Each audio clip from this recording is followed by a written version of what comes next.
For this second part of the project, the focus is on, first of all, a focal point, and then making sure that there's balance, movement, repetition, unity, and texture. So I'm just starting with a simple background that I can base things off of, and then going in, creating a little bit of texture with some of these lines that are in the background. And I'm hoping, since I'm drawing lines, that this can help with creating some movement. Next, I'm going in with some cardboard, and I'm ripping off the top half of it to help emphasize the texture on the second part.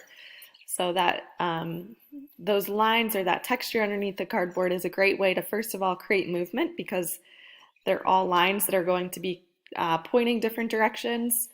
And then it also helps to really emphasize that texture. And right now I'm just playing around with the placement and then gluing them down when I'm happy with it. Now remember too that balance is important. So this is clearly an asymmetrical balance, where everything's not completely even on either side, but it's weighted evenly.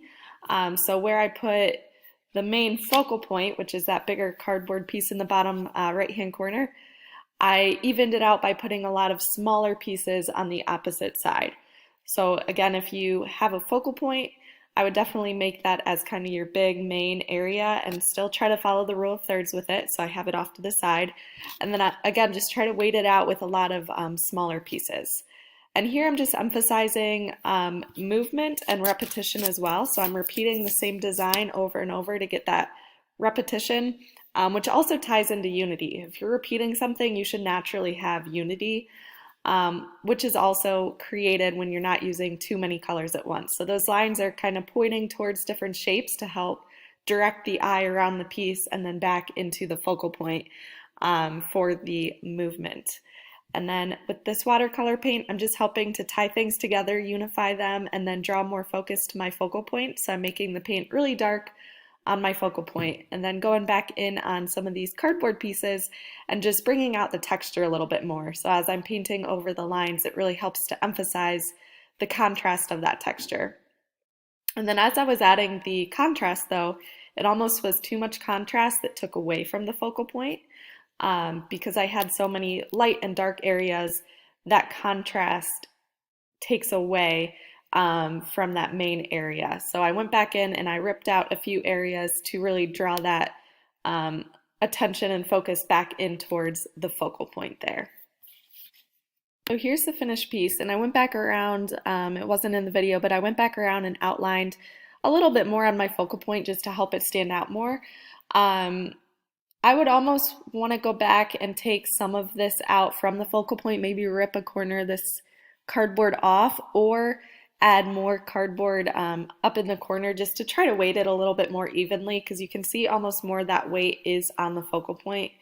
But again, to make your focal point stand out and still have balance, I would try to make your focal point just take up a bigger area, and then have lots of smaller pieces of your design to even out the balance, if that makes sense. But again, so there's our focal point. We have the balance. Again, I would try to weight it a little bit more. Movement, these lines are all pointing towards different pieces that jump around and move the eye. So with my focal point, that's where your eye starts. And then I have these lines coming off of it that can draw your eye over to the right here. And then these lines are pointing up, which draw your eye to these pieces in the corner. And then those are kind of pointing around, so you can jump from piece to piece back to this one, and then back down to the focal point and the area of rest there. And then there's obviously a lot of texture going on here. There's repetition, where I'm repeating the cardboard, I'm repeating the lines, the texture, the background, so lots of repetition with that. The other thing I could maybe do to emphasize that repetition, and then even bring in some more unity to the piece, is to try to go back and repeat some of the purple in the background. So maybe in the background where there's these areas with the white parts of the background, I could just draw a few lines with purple, and that might help to unify and tie the background and the foreground together a little bit better.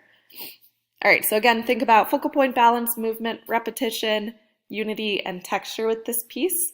And then when this piece is finished, we're gonna go on and take the first one along with this, cut it up, and piece it back together to focus on having a foreground, background, and middle ground, and just add an additional step to this project.